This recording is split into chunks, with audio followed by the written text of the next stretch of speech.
Hello，我係九叔，我係狗仔。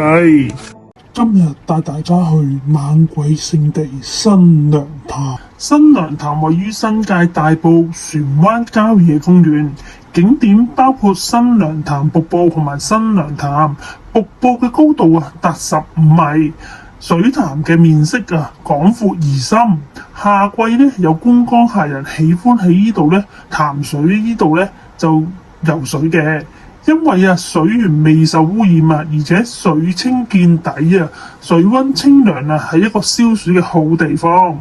試問一個地方環境優美，大家又知唔知道呢一個地方被譽為香港最猛鬼地，意外不斷，冤魂多。35年內發生了14單離奇案件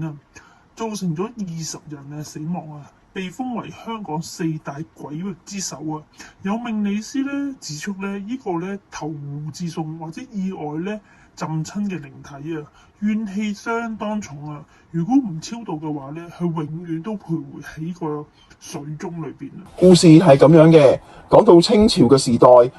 鹿頸有一個姑娘要嫁到去大美督，成婚嗰日，新娘就着喺穿大紅裙褂，戴上鳳冠霞帔，坐4人大花轎出嫁。點知天公不造美，當日天陰下雨，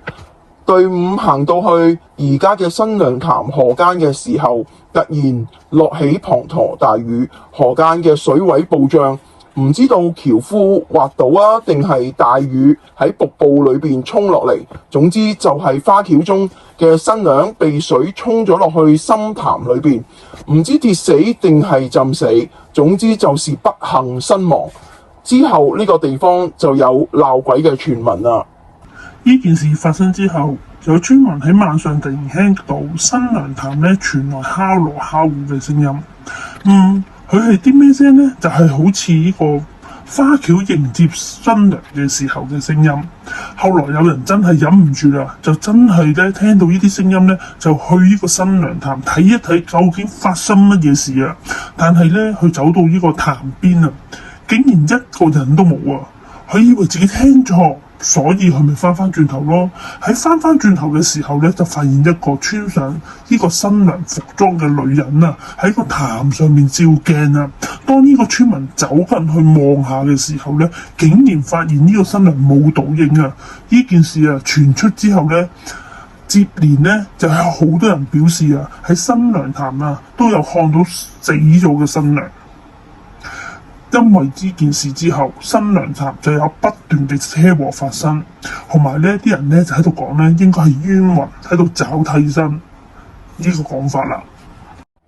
喺1982年，有一具腐爛嘅男屍喺新娘潭俾人發現，警方調查之後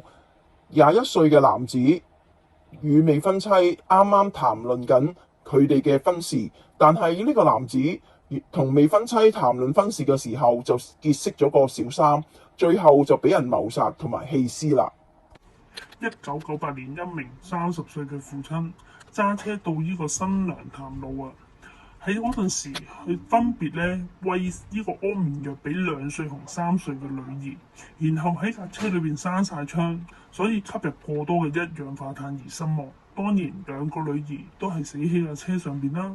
而喺2001年有個44歲嘅英籍警官去駕駛呢個重型嘅機械車